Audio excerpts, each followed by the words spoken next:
On today's Keys for Kids Connect podcast, the vast majority of Venezuelans feel a deep sense of relief. This is real. This is about kids and getting the hope that lies within us out into a broken world, a world that's hurting right now. Asmat Khan surrendered his life to Christ, an unthinkable decision for a tribal chief in Afghanistan. All this and more on the Keys for Kids Connect podcast.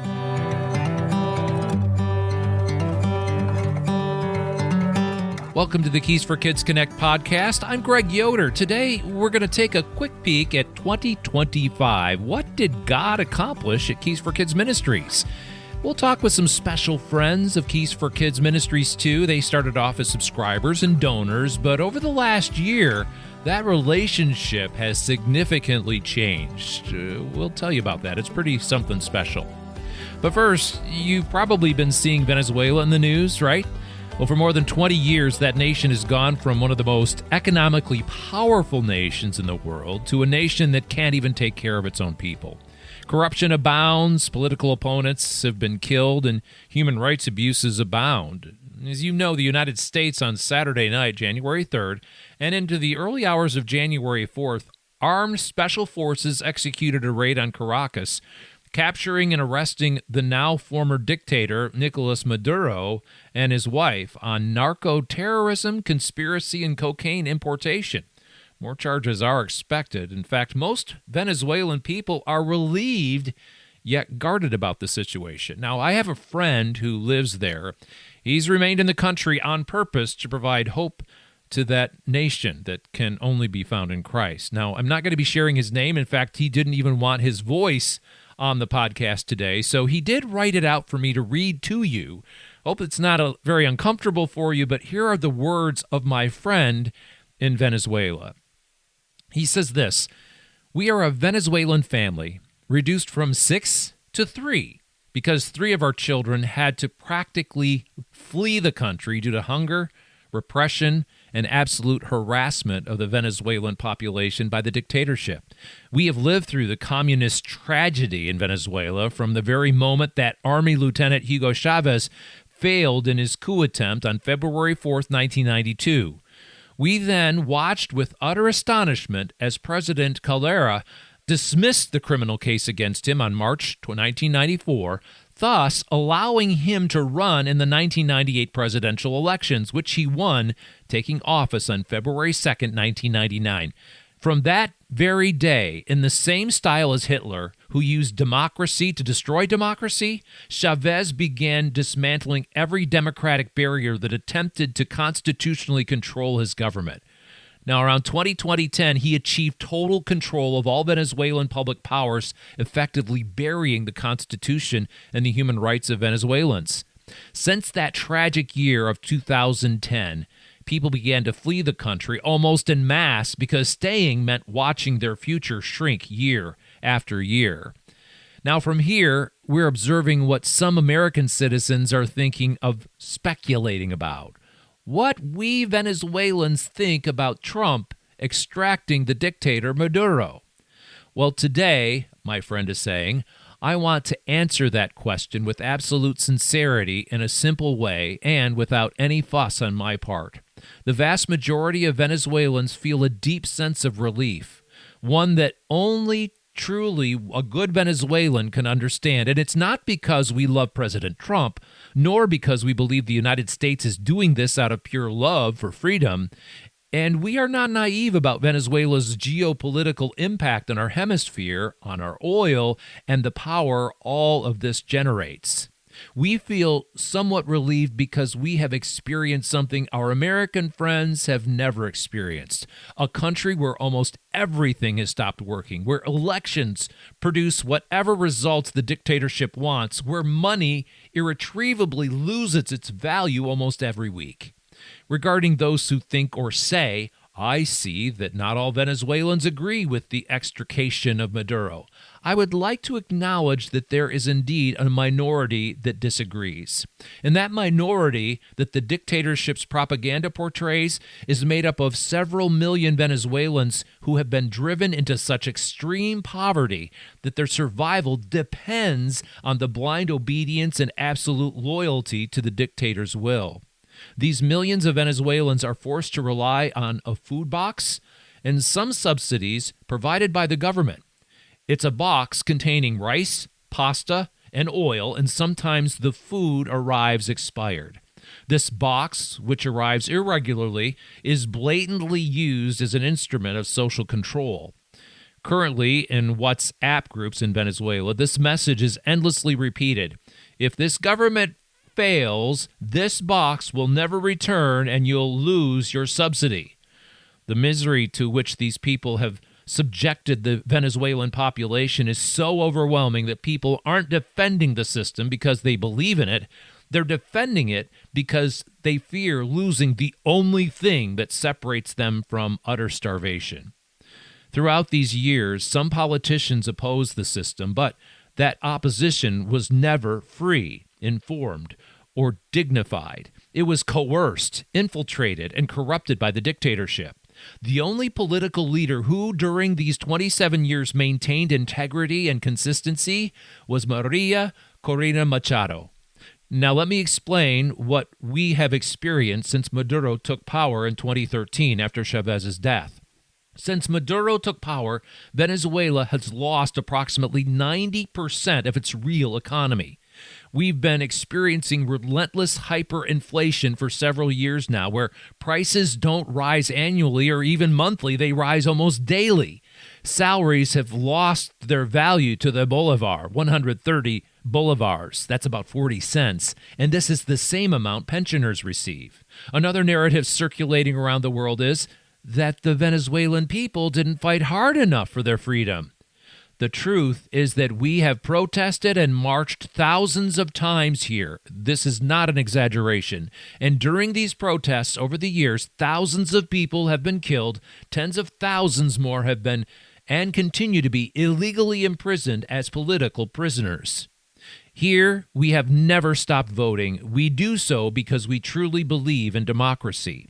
In 2015, the opposition won the parliamentary elections by an overwhelming majority. The dictatorship used the remaining branches of government to effectively nullify the parliament's actions. In July 2024, we voted again, and the opposition, represented by diplomat Armando Gonzalez, won those elections overwhelmingly with a margin of almost 70-30. The dictatorship ignored the results and once again used the remaining branches of government to usurp the presidency. Throughout these years, we, the democratic people, have remained committed to the law and to peaceful protests, while the dictatorship's strategy has always been to use criminal groups to violently and brutally crush any attempt at peaceful dissent.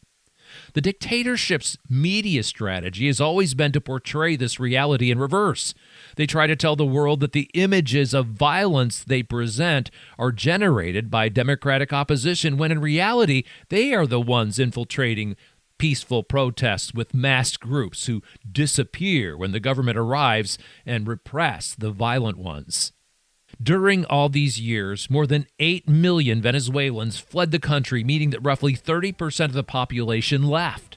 Families were torn apart, children grew up without their parents or grandparents, and entire cities and towns aged sadly. Well, you've been listening to words of my friend in Venezuela, responding to the raid and arrest of ex-President Nicolas Maduro in Venezuela from an average citizen. He lives there today, and because there's still much corruption in Venezuela, we're keeping my friend's name out of the story and reading his words, and we'll be back to finish his comments here in just a minute. Well, it is a new year, and you want to be in the Word with your kids, right? Well, why not sign up to get a Keys for Kids or Unlock Devotional, or both? Each in their own way are designed not only to introduce kids and teens to Jesus, but to help them grow in their faith as they use it. Get your subscription at devo.keysforkids.org or download the apps. Search for Keys for Kids or Unlocked to download your preferred app today. Well, we continue with my Venezuelan friend who's reporting on the raid and arrest of ex-President Nicolas Maduro over the weekend. This happened, of course, between January 3rd and 4th. He says, when some of my American friends or brothers say, our intervention in Venezuela is wrong, I ask them with much affection and appreciation to please understand that Venezuela has been occupied by Iran, China, Cuba, and Russia for several years now. They use our beloved country as a haven for terrorism, drug trafficking, and as a foothold in the Americas. This isn't opposition propaganda. This is reality that I, my friend, can attest to from deep within Venezuela. I tell you this with the purest of truth. No sane Venezuelan celebrates bombs, humiliation, or chaos, but what we react with joy to is the possibility that the door may finally open to return to democracy, to the reconstitution of our country, to being able to breathe freely again. We are more than clear that the United States has its natural interests, oil, minerals, resources to which God has blessed Venezuela in extraordinarily abundant ways. We Venezuelans are not fools. It's just that almost all of us over the age of 35 remember a time when Venezuela was functional, prosperous, and connected to the world, when people emigrated to our country instead of fleeing it, when dreaming of a future of personal or family progress didn't seem impossible within Venezuela. My dear American friend or brother, if the Venezuelan celebration seems strange or odd to you, the most pertinent question isn't why do they support an intervention in their country? The question I ask yourself is, what kind of suffering leads a people to accept the risk of another nation intervening in their country? Finally, I understand those who question President Trump's motives or doubt the legality of the operation that took place in the Venezuelan capital in the early hours of last Saturday, and those are valid questions. In times like these, scrutiny and discernment are signs of responsibility. I'm not asking you to ask these questions. What I do ask from the bottom of my heart is that you please stand in solidarity with the millions of Venezuelans who have just glimpsed a ray of light after decades of darkness. Because as I've explained through this lengthy account, this profound joy of the Venezuelan people didn't stem from ideology or patriotism. It truly arose from exhaustion and the hope of finally seeing a door begin to open, a door that will allow us to move forward. A free Venezuela. Then I asked my friend about evangelism and church growth. Is it growing? He says it is.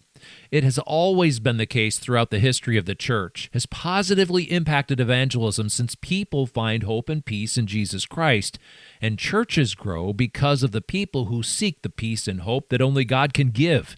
This has resulted in the spiritual strengthening of believers of all ages.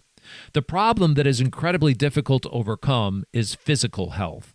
Since food here is becoming increasingly precarious every day, as I mentioned before, the relentless rise in food prices means that families are eating very poorly, in very small quantities with very low-quality food, and sometimes they eat only once a day. Well, those are the words from my friend in Venezuela. Keys for Kids Ministries supports the Spanish-speaking church in Latin America through llavesdelcielo.org. It's our Spanish Keys for Kids website. It's updated daily. My friend says that he's using that with the children's ministry in Venezuela, and we're thrilled about that. His biggest need, as you can imagine, is food. And we would like to do more in Venezuela, but until now, the risk to my friend working there was too great, and sending storytellers and printed devotionals only put his life in danger. We're not sure if there will be an open door or not. Right now, it's not yet open. So we will continue praying that God will provide an open door. In the meantime, pray for my friend who is just struggling every day to find food to eat and to provide food to people that attend his church. If you'd like to support our Spanish-speaking ministry, go to keysforkids.org/international. That's keysforkids.org/international, and just make a note in the comment line when you give. Well, we turn next to subscribers, donors, and friends, now ambassadors to Keys for Kids Ministries, Jonathan and Jean Wiles. Well, welcome to the Keys for Kids Connect podcast. It's kind of a podcast, but actually we're doing this because it's been an amazing 2025. I'm Greg Yoder, and I have the Wiles with me. And Gene and Jonathan, you guys have been with us for a long time, but we have been friends for well over a year. And now that you've become ambassadors, there have been a lot of things that have happened since we chatted like over a year ago when we were going through all the changes in our database, and there was some confusion with a lot of things, but you guys have become donors, but also very good friends and now ambassadors. So I guess as we approach the end of the year and as people will be reading this in the newsletter, I just want to ask you, what has Keys for Kids meant to you over the last year? And we'll start off maybe from a friend perspective. How has it, as that friendship has evolved, how has that changed? Well, the pleasure's been all ours. I assure you, we've thoroughly enjoyed getting to know you and follow your podcast and find out more about Keys for Kids. It has pulled us in more. It has put a burden heavier on our hearts and made it more real. I think that friendship has put that urgency on us, realizing this is real. This is about kids and getting the hope that lies within us out into a broken world, a world that's hurting right now. Mm-hmm. Yeah, I totally just echo what he said, but also I would just add that just learning all the ins and outs of Keys for Kids has definitely made me love it even more.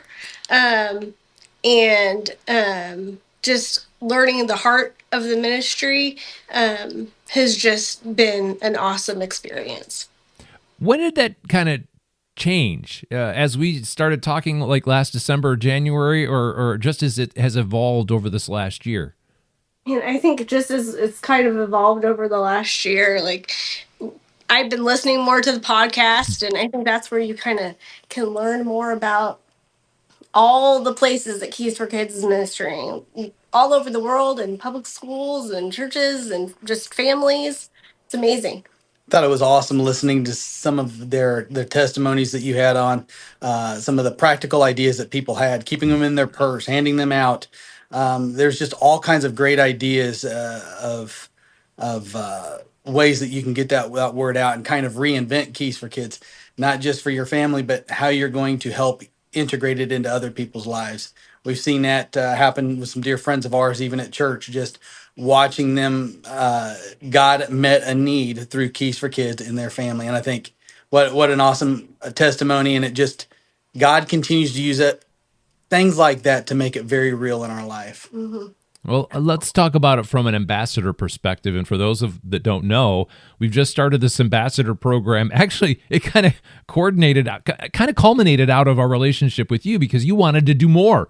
We've got another lady that we featured in the newsletter last quarter that she's been doing thousands of copies every year. That's her missionary thing. She just wants to share Jesus with people, and so she donates to Keys for Kids so she can get Keys for Kids and Unlock to hand them out as many people as possible. And so you became part of that program. Just describe the ambassadors program, how you use it. What are you doing to promote Keys for Kids and Unlocked? The first thing that came to our mind was our church and our school. Those are kind of the easiest outlets for us.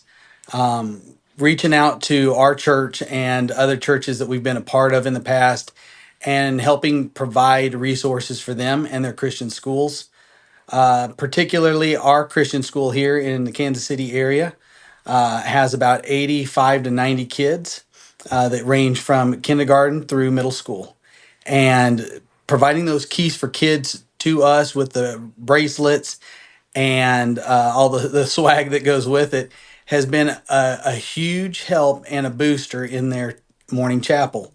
Every week, the teachers have a little chapel for the students, but at the beginning of the Keys for Kids quarter, they will actually provide each one of them with a Keys for Kids devotional with instructions on how to use it, and why devotions and discipleship is so important. The principal was telling me the other day that she was actually able to use a couple of Keys for Kids as her chapel lessons because they were so relevant and, on topic as far like, so Keys for Kids, and then the older grades, the Unlocked. So that has been such a huge blessing to them. They have thoroughly enjoyed that, and it's been such a cool way to teach the kids the importance of having that devotion time. Additionally, this year we have another church that we partner with that does a food pantry, and there was a very difficult time that we all know this last year where food pantries were kind of overrun,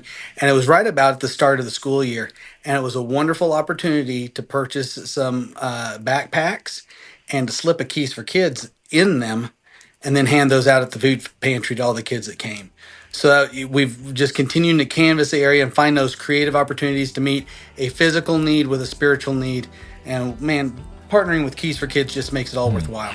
Jonathan and Jean Wiles on the Keys for Kids Connect podcast. We'll have more from them in just a minute. We've had so many donors expressed an interest in telling the world about Keys for Kids Ministries. You support Keys for Kids, but you feel like you can do more to influence the next generation for Christ by making sure kids, teens, and families are spending time in the Word of God with Keys for Kids or Unlocked devotionals. Well, if that's you, join our ambassador program. At keysforkids.org/ambassador, you can sign up not only to donate to Keys for Kids Ministries, but you'll also receive a stack of devotionals, brochures, and other tools that will be able to help promote the ministry of Keys for Kids Ministries. Just go to keysforkids.org/ambassador. I do know that you guys came across an amazing story. I think it was a woman. Was it in your church? Yeah. And we featured that even in our newsletter, which I think was a great, cool story. Could you just share that with our friends? Yeah. So I have a friend. Her name is Myra. She is a single mom who I met at our mom's ministry group at church when we first started going there just a little over a year ago. She has had a lot of turmoil in her life, but she raises two boys by herself, and one morning I just met her in the lobby at church, and I said, "Hey, I just have these Keys for Kids for you," and kind of explained to her just very briefly what Keys for Kids was. And she went forward that same morning and was praying with the pastor, and she messaged me later and said, "I didn't even know that, like, what I was praying for, you had already met that need that morning." And I said, "No, I didn't do that. God did that." But I was just so thankful that God used Keys for Kids as a tool. But then later on, she's now kind of in her own way becoming an ambassador Absolutely. for Keys for Kids too, because Oh, that's awesome. her boys wear their little bracelets to school and talk about Keys for Kids and tell their friends, and it's just such a cool way to see how the Lord is just using it. And I think she said in her quote that, if you see a change in me or my family, it's Jesus. And that's exactly what it is. Well, obviously, you guys aren't just friends and you're not just ambassadors, but you also are donors, and we want to thank you. We can't thank you guys enough for what you've done for us financially, and there's others obviously like you. I wish I could interview all of our donors, but why in the world do you give to Keys for Kids Ministries? And I know you guys have done more this year than in years past, and I guess why is it so important? There's so many ministries out there, right? The ministry list goes on and on and on. There's needs everywhere you look. And I say, we give to your local church. You always make sure you're meeting the needs of your local church. Absolutely. But Keys for Kids is an opportunity to help further, not just locally, but thinking globally. This organization, Keys for Kids and Unlocked, allows us to go where we can't go. Allows us to go where a lot of missionaries can't go. Mm-hmm. We see all the hurt happening in Russia and the Ukraine. We see all the hurt happening in the Middle East. We see the hurt happening in China. And yet the Keys for Kids literature that comes out shows all the way that storytellers and booklets in their own language are making it inroads to those countries. Not only is it benefiting our friends and neighbors that we go to church with, not only is it working through the hearts and lives of the kids at our local Christian school, But now we're seeing how we can even expand that reach. And those kids need, I mean, we're so blessed to live in the nation we live in. And to know that sometimes we take that blessing for granted because there's kids out there hurting even more. And I love to know that they can get a Keys for Kids storyteller, they can get a Keys for Kids book, and they can read it and find that same hope that we have in Christ. Mm-hmm. Yeah, One amen. of the stories that you guys had shared before was about a kiddo who was in Ukraine, and he was listening to the storytellers, and that just that was an amazing story. But one of the things that I like, one of the reasons that I think it's so important to give to Keys for Kids is not only those world reaching things, but it strengthens the family, strengthens the Christian family, and so it goes from just very individualized to worldwide mission, and it's such a cool organization, and can't think of anywhere else we would love to give to. And there's just not that many ministries out there that have such a broad reach and such a relevant reach in the family's life, right? There's a lot of great ministries out there, but this is why we choose Keys for Kids. If there's any flaw that we've had at Keys for Kids or Children's Bible Hour at the time, it's that we've only focused on children, rather than now we're focusing on kids, teens, and families. I mean, the whole family, because it isn't just enough to hand a Keys for Kids to a child or a devotional to a teenager or give moms and dads this information and let them sit on it. It has to be the whole family. Would you agree? Yes. 100%. There has never been more time that I can think of in my life where the family has been under attack even more. And it's only going to get worse and worse. The people need to be utilizing Keys for Kids, need to be giving to Keys for Kids. This is a wonderful, wonderful opportunity and ministry that they can get behind to help further the gospel message and to solidify families around the world. That's our only hope. That's Jonathan and Jean Wiles, donors, friends, and ambassadors of Keys for Kids Ministries. Again, you can join our ambassador program at keysforkids.org/ambassador. And finally, 2025 was an amazing year for ministry here at Keys for Kids Ministries. God allowed us to accomplish so much, but none of it would have happened had you not listened to the Lord and supported us financially or through prayer. Last year, we were able to distribute hundreds of thousands of devotionals all over the world. Our websites were visited over 1 million times. 150,000 people listen to Keys for Kids Radio. We provide devotionals to camps, schools, churches, events like fairs and festivals. We went over the 30,000 Devo mark with our public school outreach partnership with the three Heath brothers. And we had a hand in planting 15 churches in Afghanistan. One story was about an 11-year-old Muslim boy who enthusiastically gave his heart to Christ. He and his other siblings were orphaned when the suicide bomb exploded, killing his parents. But Sami Ullah didn't stop with sharing Christ with his siblings.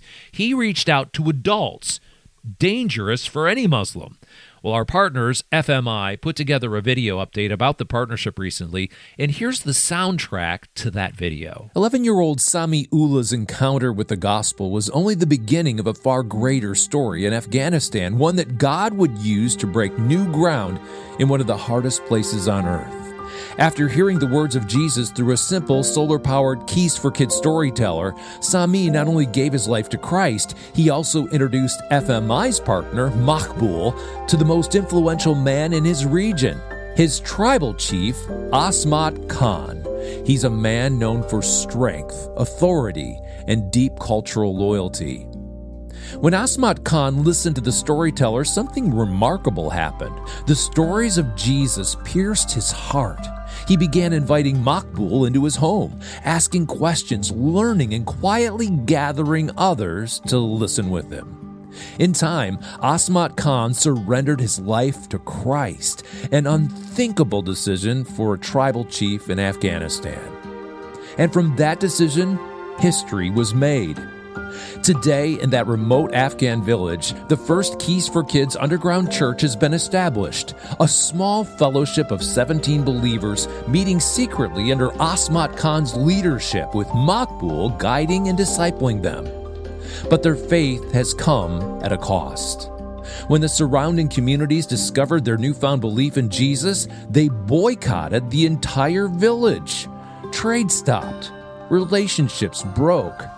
Threats followed. This small group now lives under constant danger, watched, pressured, and isolated. Yet, their courage hasn't wavered. Asmat Khan stands firm, declaring, "We will not turn back. We will follow Jesus no matter what." The believers meet quietly, praying, worshiping, and listening again and again to that same storyteller that first touched 11-year-old Sami's heart. And the request is simple: pray that the Lord gives us wisdom and courage to proclaim the gospel in these difficult conditions. One boy, one storyteller, one tribal chief transformed, and now one underground church shining the light of Christ in Afghanistan.